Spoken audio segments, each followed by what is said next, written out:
Saya beberapa hari lalu alhamdulillah sempat membaca dan mengkhatamkan kitab Al-Habib Umar Ibn Abdirrahman Al-Bar. Jadi nasabnya Al-Habib Hashim, Al-Habib Muhammad itu nyambung kepada Al-Habib Umar Ibn Abdirrahman Al-Bar yang ada di Wadi Dawan di Hadramaut. Ini pesan beliau di dalam kitabnya berjudul Wasoyal Ashab wa Hadayal Ahbab. Wasiat-wasiat bagi para sahabat dan hadiah-hadiah bagi orang-orang yang dicintai atau para orang-orang yang dicintai. Berbicara hadiah atau kado, itu kado terbesar yang Allah berikan kepada kita adalah Nabi Muhammad SAW. Nabi sendiri yang menyatakan, Innama ana rahmatul muhdah. Sesungguhnya saya adalah rahmat kasih sayang Allah yang dihadiahkan kepada kalian. Al-Imam Abu Abbas Al-Mursi menyatakan, beliau mengatakan, Al-anbiya'u ila umamihim atiyah wa nabiyuna Muhammadun sallallahu alaihi wasallam hadiyah wa farqun bainal atiyah wal hadiyah li'anna al-atiyah lil muhtajin wal hadiyah lil mahbubin. Para nabi Allah utus kepada umat mereka sebagai pemberian atiyah, tapi nabi kita Muhammad SAW Allah berikan kepada kita sebagai hadiah. Perbedaan pemberian dengan hadiah, kalau pemberian diberikan kepada yang butuh, sedangkan hadiah, kado, itu diberikan kepada orang-orang yang dicintai Allah Subhanahu wa ta'ala. Ini ibu-ibu wasiat dari Al-Habib Umar Ibn Abdirrahman Al-Bar. Wasiat beliau, alaika bitilawatil kitabil aziz walau an taqra'a kulla yaumin juz'an aw nisfah ma'a yasin al-mubarakah. Beliau pesankan kepada kita semua, alaika al-igra', menganjurkan, memotivasi kita. Hendaklah kalian atau hendaklah engkau membaca kitab yang mulia. Apa yang dimaksud kitab yang mulia, kitab yang agung? Al-Quran. Ini poin pertama pesan beliau. Jadi kalau kita di Ternate mencintai guru-guru kita terdahulu, Al-Habib Muhammad Ibn Abdirrahman Al-Bar, ini kan nasab keilmuan dan nasab genealoginya sampai kepada Al-Habib Umar Ibn Abdirrahman Al-Bar. Beliau pesankan kepada kita untuk banyak membaca Al-Quran. Itu pesan beliau. Kita harus amalkan tuh. Sekarang sudah dengar pesan beliau, kita keluar dari tempat ini, mulai kita jadikan Al-Quran bacaan kita sehari-hari. Manfaatnya besar, Ibu. Ada riwayat Imam Al-Baihaqi mengeluarkan, yang lahir tahun 384 Hijriah, disebutkan oleh Nabi kita Muhammad SAW, beliau bersabda, afdalu ibadati ummati qiraatul Quran. Paling afdalnya ibadah umatku adalah membaca Al-Quran. Kemudian dikatakan, tradisi para aulia dan kaum solihin tidak pernah mereka lepas dari Al-Quran. Sehari-hari mereka itu selalu bersama Al-Quran, selalu membaca Al-Quran. Sehingga Al-Habib Abdul Al-Haddad menggambarkan bagaimana sih tradisi para aulia dan kaum solihin. Beliau katakan, fahumul qaumul ladzina hudu wa bifadlillahi qad sa'idu wa li ghairillahi ma qasadu wa ma'al qur'ani fi qarni. Itu tradisi para aulia dan ulama, setiap saat, setiap waktu selalu bersama Al-Quran. Kita baca tidak tahu arti, sudah dapat 10 pahala satu hurufnya. Hadis riwayat Muslim yang lahir tahun 204 Hijriah, wafat 261 Hijriah, Rasul sallallahu alaihi wasallam bersabda, man qara'a harfan min kitabillah falahu bihi hasanatu wal hasanatu bi asyri amsalihha. La aqul alif lam mim harfun walakin alif harfun wa lam harfun wa mim harfun. Di dalam kitab Al-Fawaidul Mukhtarah mengatakan, itu dicontohkan alif lam mim di situ terjemahannya kita tidak tahu, artinya tidak tahu. Kita baca sudah dapat tuh 30 pahala dari 3 huruf. Kalau tahu artinya lebih. Ada yang mengatakan sampai 70 kali lipat pahalanya, ada yang menyatakan sampai 700 kali lipat pahalanya. Kalau tahu artinya, tahu maknanya dan diamalkan. Dibaca di dalam sholat, pahalanya lebih besar lagi. Nah, ini wasiat pertama beliau. Kita harus banyak membaca Al-Quranul Karim. Orang yang senang membaca Al-Quran, Al-Quran akan menolong dia di yaumil qiyamah.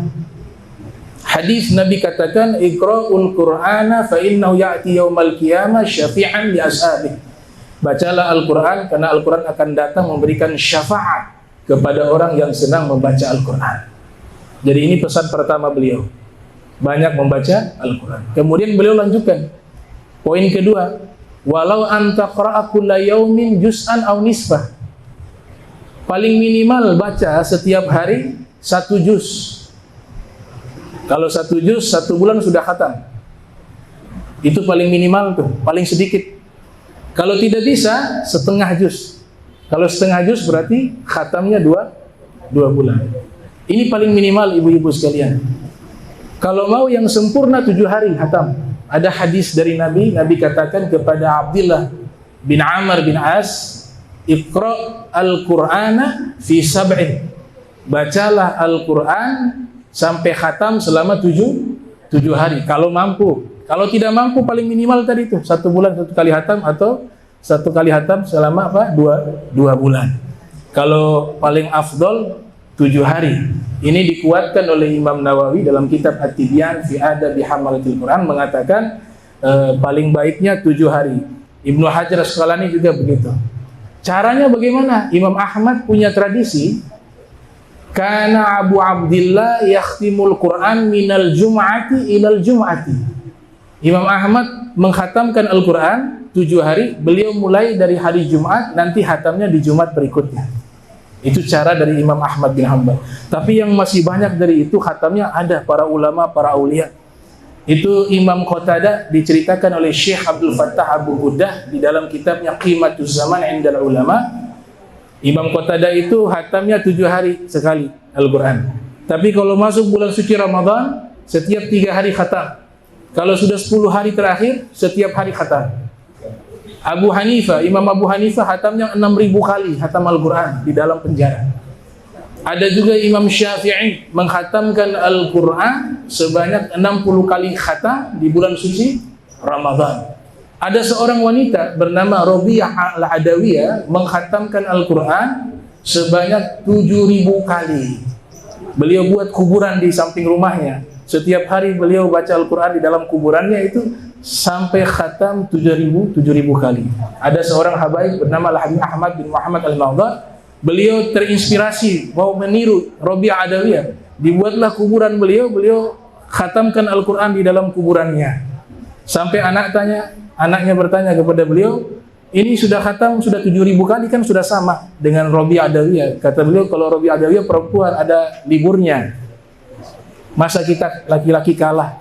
Maka ditambah sampai 8.000 kali khatam Al-Quran di dalam kuburannya. Nah, itu pesan beliau daripada Al-Habib Umar bin Abdul Al-Bar. Dan yang terakhir kata beliau, baca Yasin juga, rutinkan surat Yasin. Inna likulli syai'in qalba wa qalbul Qur'an Yasin. Wa man qara'a Yasin katabahullahu bi qiraatiha asra qiraatil Qur'an. Atau kama qala Nabi sallallahu alaihi wasallam. Nabi bersabda, setiap segala sesuatu ada jantung, dan jantung Al-Quran adalah surat Yasin. Siapa yang membaca surat Yasin 1 kali, dia bagaikan membaca Al-Quran sebanyak 10 kali, kata Nabi Muhammad sallallahu alaihi wasallam. Kemudian baca di waktu malam, paginya diampuni dosanya. Man qara'a Yasin fi lailatin asbaha maghfuran lahu.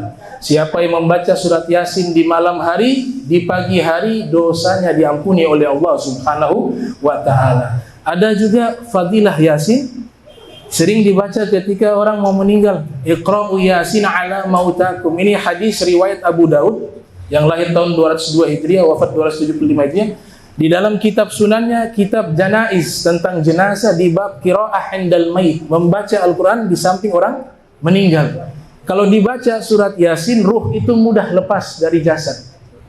Sehingga Imam Ahmad bin Hanbal meriwayatkan di dalam Musnad, qala masyayikh atau syuyukhuna, guru-guru kami berkata, idza qurri'at 'indal mayyit khuffifa anhu biha.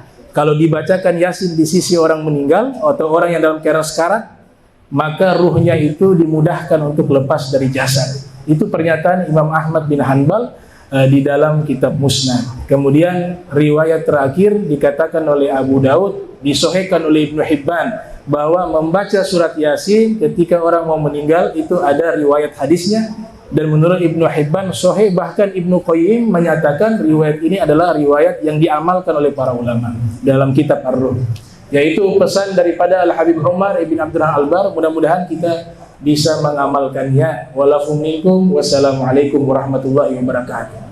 Alhamdulillahilladzi hadana bi'abdihi al-mukhtar man da'ana ilayh bil izni wa qad nadana labbaika ya man dallana wa hadana. Allahumma salli wa sallim wa barik wa karim ala sayyidina Muhammad al-Fatih lima ughliq wal khatim lima sabaq nasir al-haq bil haq wal hadi ila siratikal mustaqim wa ala alihi wa sahbihi hadza qadarihi wa daril azim. Amma ba'd. Alhamdulillah, hadirin hadirat yang dimuliakan Allah Subhanahu wa taala, merupakan nikmat besar dari Allah yang Allah karuniakan kepada kita. Saat ini kita dikumpulkan pada saat yang mulia, saat yang mana Allah Subhanahu wa taala membagikan rezeki ma'nawiyah, yang mana disebutkan ayolah ahbab, jikalau ba'da salatul fajr sampai terbit matahari itu Allah bagikan rezeki hissiyah, maka selepas asar hingga maghrib Allah bagikan rezeki ma'nawiyah. Kita tahu pengertian rezeki itu kullu ma nafa', segala hal yang bermanfaat itu adalah rezeki. Maka ketika dinyatakan rezeki ma'nawiyah, artinya segala hal yang bermanfaat buat ma'nawiyah kita, buat hati kita, buat batin kita. Allah kumpulkan kita pada saat ini untuk membaca daripada Hadrah Basaudan, atau bisa juga dikenal dengan Hadratul Albar, yang mana hadirin hadirat yang dimuliakan Allah, ini hadrah adalah kumpulan daripada zikir, kumpulan daripada tawassul, kumpulan daripada doa, yang mana semuanya dikumpulkan oleh Imam Syekh Abdullah Basaudan. Itu tujuannya untuk mendekatkan seorang hamba yang tadinya jauh dari Allah bisa menjadi orang yang dekat dengan Allah. Subhanallah ya ahbab, cuma duduk sebentar kita berubah jadi orang yang dekat dengan Allah Subhanahu wa taala.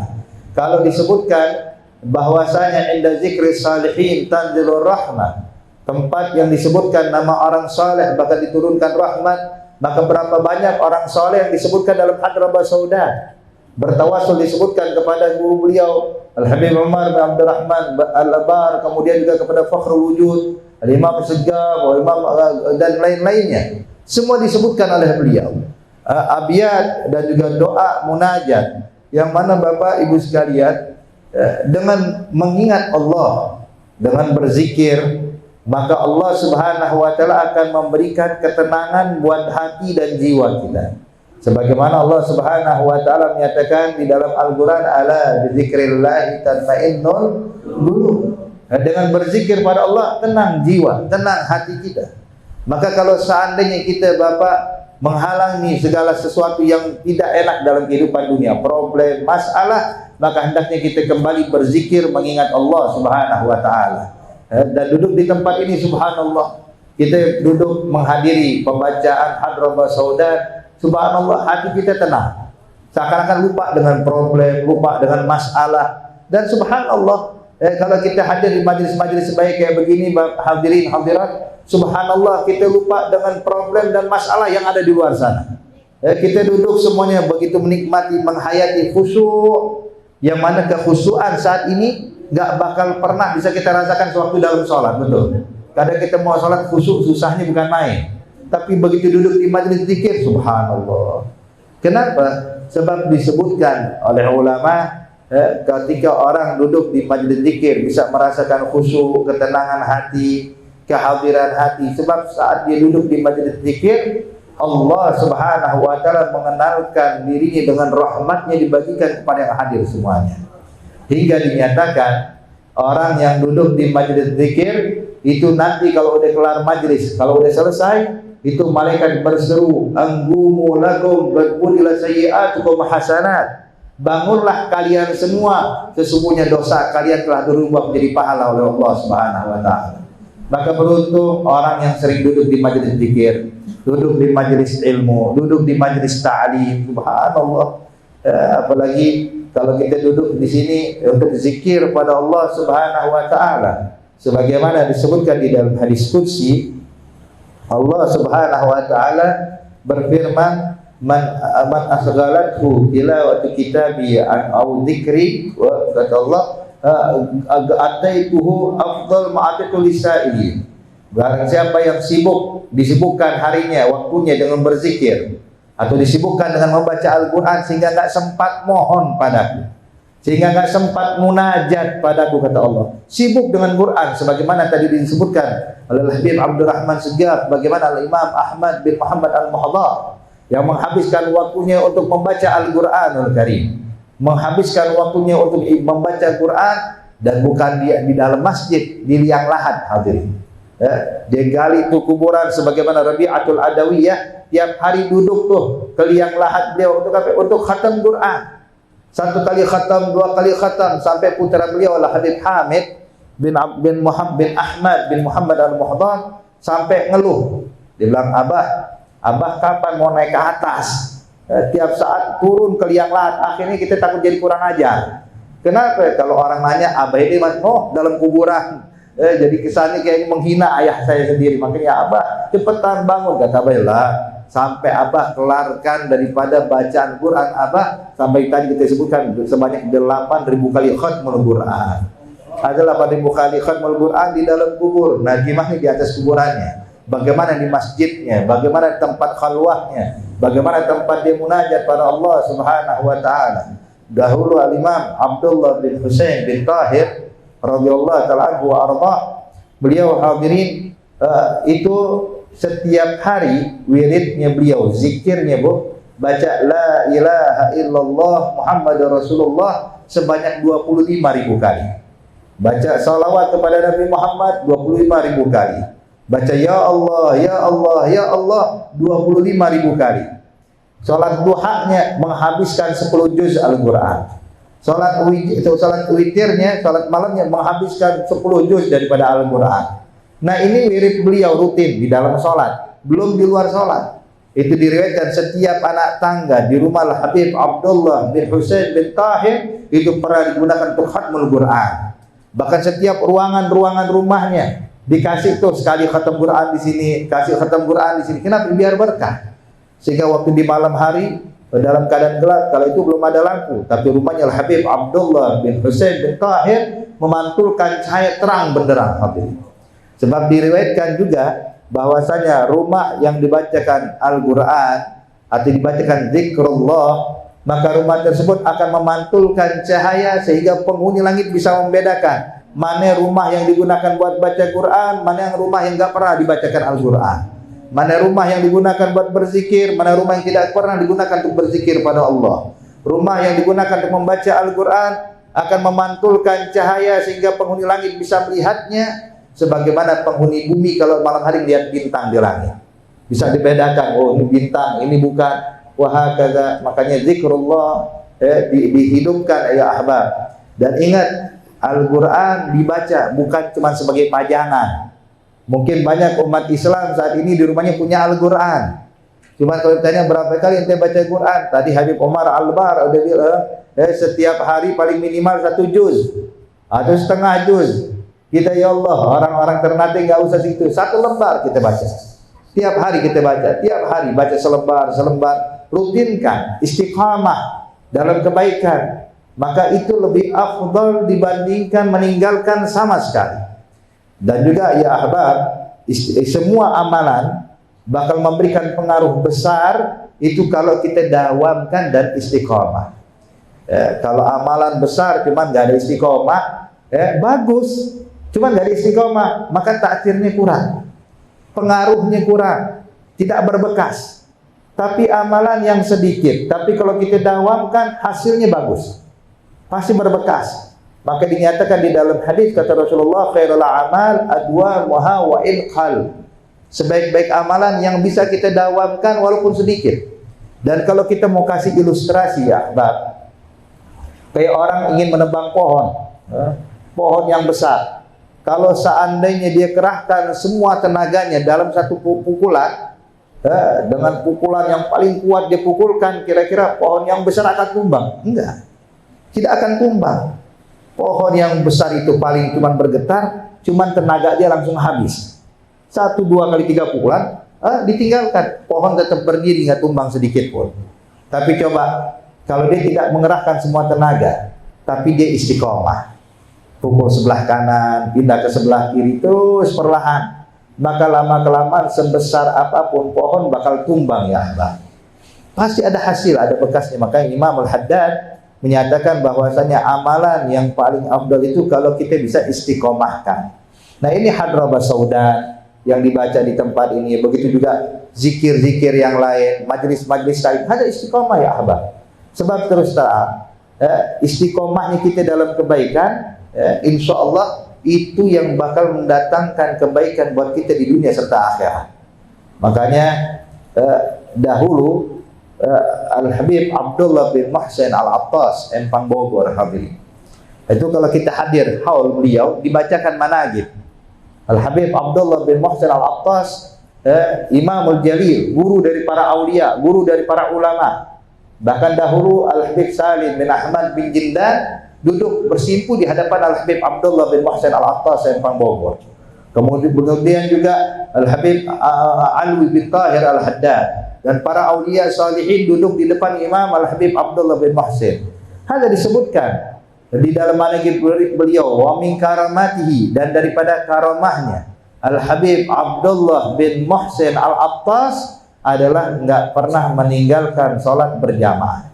Ada karamah, istiqomah dalam keadaan sehat, dalam keadaan sakit, dalam keadaan punya waktu luang atau nggak punya waktu luang, menghabiskan waktunya dalam kebaikan. Nah, kita juga pengen istiqomah. Istiqomah kita apa? Nih, hadir majlis, duduk majlis taklim. Alhamdulillah, ada nikmat besar ayyuhal ummahat. Adanya majlis taklim di sini, ada Al-Habib Abdurrahman, ada Al-Habib Zaki, ada Al-Habib Ubaidillah, ada juga Al-Habib Bagir. Subhanallah, ada nikmat besar yang Allah berikan kepada antum semuanya tempat ini. Maka terus terang, ini ternate kalau kita mau istiqomah aja, duduk bersimpu di hadapan mereka, duduk di majelis. Walaupun mungkin kita nggak paham apa yang disampaikan, mungkin ucapannya terlalu tinggi, mungkin kalimatnya terlalu membingungkan, nggak jadi masalah ya Ahbab. Duduk kita di majelis zikir, pulang bawa ampunan Allah Subhanahu Wa Taala. Ada udah jaminan dari Nabi Muhammad. Orang yang duduk di majelis zikir, dia maka kata Nabi Muhammad, itu nanti Allah Subhanahu Wa Taala akan berkata kepada malaikat, ya malaikati ishhadu anni qad ghafartu lahum. Hai malaikat-malaikatku, saksikanlah kalau aku sudah mengampuni dosa orang-orang yang hadir di tempat tersebut. Kita hadir bawa dosa, hadirin. Kita pelaku maksiat, kita pelaku dosa. Duduk di majelis zikir, sesaat pulang bawa ampunan Allah Subhanahu Wa Taala. Ada nikmat. Mau cari ampunan mudah, datang ke majelis zikir, duduk di majelis ilmu. Walaupun kadang kita nggak paham seperti yang saya sampaikan. Kadang hadir majelis ngantuk. Ustadz nyampaikan ilmu, Habib nyampaikan ilmu, kita di pojokan, kita tidur karena saking ngantuknya. Itu yang tidur pun dapat ampunan Allah. Yang tidur dapat ampunan Allah. Saya mau kasih contoh mudah, hadirin. Itu kita biasa kalau di Jakarta, kalau ada yang meninggal kita ngadain acara tahlilan. Tadi dibahas masalah tahlilan. Tahlilan biasa itu hari pertama, ada hari ketiga. Itu hari ketiga biasa lebih ramai dibandingkan hari pertama. Kenapa kok bisa gitu, Beb? Sebab pada hari ketiga biasa yang hadir di bagian besek, bawa berkat, pulang bawa makanan, hadirin. Kalau hari pertama cuma minum kopi, minum teh, makanan kecil. Tapi kalau hari ketiga, pulang bawa buah-buahan. Subhanallah. Nah, itu pas hari ketiga ramai yang hadir. Bahkan yang nggak pernah hadir tahlil. Yang nggak pernah sholat di masjid tahu ada tahlil, ramai datang tahlil. Masya Allah. Begitu duduk di tahlil, ngarepin berkat. Pulang bawa besek, hadirin ya. Itu saya mau tanya Bapak Ibu sekalian, itu yang hadir. ke majelis tahlil tadi tuh, dia sesampainya di situ nggak ikut baca Yasin, cuma duduk. Ketika baca Yasin dia bilang, "Lah, saya nggak ini apa mungkin saya nggak punya wudhu alasannya, atau mungkin saya nggak bawa kacamata, atau cuma numpang tidur." Ya. Tidur. Orang baca Yasin, dia malah tidur. Kelar baca Yasin, baca tahlil. Tahlil dibaca, masih tidur. Kelar tahlil, ada tausiah, mau'izatul hasanah disampaikan oleh para ulama, dia masih tidur. Kelar mau'izatul hasanah, pembagian besek. Pembagian buah-buahan. Saya mau tanya, tuh yang tidur kebagian nggak hadirin? Dibagi, dibangun, Pak. Ini beseknya ente. Subhanallah. Kemudian hadirin, begini keadaan. Kalau manusia bisa seperti itu, padahal ini cuma numpang tidur hadirin. Tapi subhanallah berkat dikasih ya buat orang tersebut. Lalu bagaimana kebaikan Allah? Allah bakal memberikan lebih dari itu. Makanya satu malaikat ketika menyatakan, mendapat kabar dari Allah, "Ishhadu anni qad ghafartu lahum," saksikan aku ampuni dosa mereka. Satu malaikat berkata, "Ya Rabb, lakin fihim 'abdun khata'." Ya Allah, tapi ada di antara mereka seorang hamba yang duduk di tempat tersebut bukan untuk mengagungkanmu, bukan untuk berzikir. Dia datang untuk urusan dunia. Datang ke tempat tersebut untuk urusan yang sepele, bukan untuk mengagungkanmu, tapi masalah dunia, urusan bisnis dan lain-lainnya. Maka Allah katakan kepada itu malaikat, "Humul qaum la yasqa bihim jalisum." Dia pun aku ampuni, kata Allah. Dia aku ampuni. Kenapa? Sebab perkumpulan seperti ini nggak bakal bawa kerugian orang yang duduk bersama mereka. Makanya hadirin, apapun niat kita duduk di tempat ini, ambil kabar, pulang bawa ampunan Allah Subhanahu wa taala. Apalagi kalau kita mau dawamkan istiqamah, duduk di majlis kayak gini, subhanallah. Apalagi ini hadrah basaudan, itu dibaca di mana-mana, di berbagai macam tempat. Bahkan dikenal orang-orang Hadramut sana kalau lagi punya hajat, maka mereka hadir ke Hadrah Basaudan. Maka insyaallah ghabulul hajat, ghabulul hajat. Paling enggak hadirin, orang yang mendawamkan baca hadrah ini meninggalnya dicatat dalam keadaan husnul khatimah, dalam keadaan yang diridhoi oleh Allah Subhanahu wa taala. Sebagaimana tadi penutup kita baca ya Allah biha ya Allah biha ya Allah bihusnil khatimah, maka kita dawamkan ini hadirin. Kemudian juga zikir-zikir yang lain yang ada Rakabul Haddad, Rakabul Attas dan lain-lainnya hadirin. Ayo kita makmurkan, kita isi dan hadir di majlis ta'lim. Ini ulama sudah dikirim oleh Allah kepada kita. Siapa ini? Para habaib kita nih, para ulama-ulama kita. Mereka dibikin kumpul di tempat ini untuk menyampaikan dan menyebarkan ilmu agama Allah Subhanahu wa taala. Ingat ya ahbab, sesungguhnya orang yang enggak ngerti agama itu dibagi dua sama ulama. Ada jahilun ma'dzur, ada jahilun ghairu ma'dzur. Jahil ma'dzur adalah orang yang tidak mengerti ilmu agama Allah tapi dimaafkan, dimaklumi, dikasih uzur. Siapa? Orang yang tinggal di pedalaman, yang dakwah tidak sampai kepada mereka. Mungkin kalau di sini dikenal seperti orang utan ya. Orang suku pedalaman sana. Suku Togotin. Suku Togotin. Suku Togotin tuh. Pedalaman. Hadza la yablugh alaihim dakwah, tidak sampai dakwah kepada mereka. Kata habaib ini gimana nyampe sana, takut dipanah kita. Artinya hadirin hadirat yang dimuliakan Allah, nah orang pedalaman ini tidak mengerti agama, hadza ma'dzur. Ma'dzur. Sebagaimana layaknya ahlul fatrah. Tapi orang yang tinggal di lingkungan ulama, tinggal di lingkungan majelis ta'lim, yang mana subhanallah dikasih kemudahan oleh Allah Subhanahu wa taala sehingga nggak ada lagi alasan nanti di hadapan Allah. Lihat, kalau kita duduk di majelis ta'lim nggak dipungut biaya hadirin. Nggak dipungut biaya. Beda kalau kalian kita mau hadir seminar di mana gitu. Ada biayanya, tapi di sini subhanallah gratis. Dapat minuman, dapat kopi lagi, subhanallah. Ada nikmat.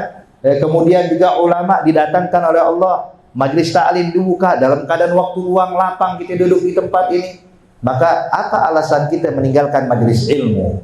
Nanti gimana kalau saat berdiri di hadapan Allah, ketika Allah tanya, ya abdi lima fa'alta hadza wa lima tarakta hadza, hambaku kenapa kau lakukan ini, kenapa kau tinggalkan itu? Apa yang mau kita jawab? Apa hujjah kita? Apakah kita bilang ya Rabb saya nggak tahu itu wajib? Ya Allah, saya nggak tahu kalau itu salah. Maka Allah katakan, bukankah aku telah kirimkan kepada kalian pewaris-pewaris nabiku, yakni para ulama? Bukankah ada di lingkungan majelis ta'lim? Bukankah di lingkungan ada majelis zikir? Bukankah aku telah perintahkan kalian untuk bertanya kepada para ulama suatu hal yang kalian tidak ketahui? Fas'alu ahla dzikri in kuntum la ta'lamun. Maka tidak ada hujjah bagi orang yang tinggal di lingkungan ulama kalau dia nggak mengerti ilmu agama Allah. Maka ya ahbab, ayo ramaikan majelis taklim dimanapun. Hazan nikmat besar yang mana kalau dicabut oleh Allah kita bakal sedih hadirin. Teringat ucapan Syahid Syekh Muhammad Ramdan Al-Buti di dalam ceramah khutbah beliau. Itu sebelum dia wafat, dia berkhutbah pada saat perang di Syam. Dia menangis dalam khutbah. Dia katakan, dulu katanya sebelum terjadi perang, itu majelis taklim dimanapun banyak, orang-orang datang menimba ilmu agama Allah. Dulu sebelum terjadi perang, kaum wanita berjalan dari satu tempat ke tempat lain menghadiri majelis zikir. Tapi sekarang kemana itu semuanya?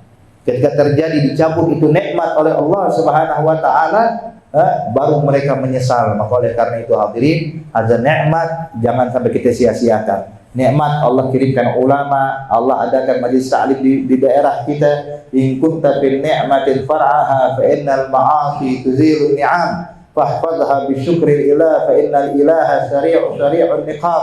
Kalau kau dalam keadaan nikmat, jaga di nikmat. Ada nikmat, adanya majelis ta'lim, nikmat.